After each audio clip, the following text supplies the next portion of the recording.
ఇప్పటికీ మోపిదేవిలో ఆశ్చర్యం జరుగుతుంది. ప్రధానమూర్తి కింద కలుగులో ఉంటుంది పాము, అందులో ఉంటాడు.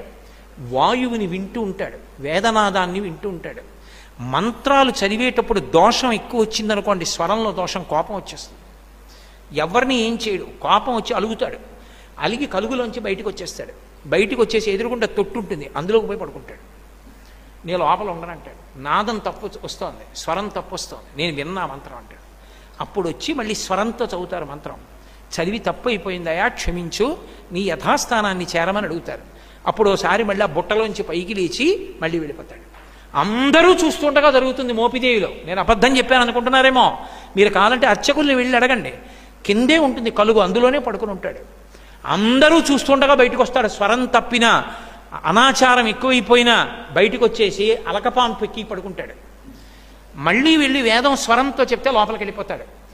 ఆ నాదాన్ని ఇష్టపడతాడు కాబట్టి సర్పరూపంలో పడుకుంటాడు. చిన్న అపరాధం జరిగింది, ఒకసారి బ్రహ్మగారిని నిగ్రహించాడు. ఆ కారణానికి వచ్చి పుట్టలో పడుకొని ధ్యానం చేశాడు. అగస్త్యుల వారు కనిపెట్టారు. అది మోపిదేవి క్షేత్రం, కృష్ణా జిల్లా.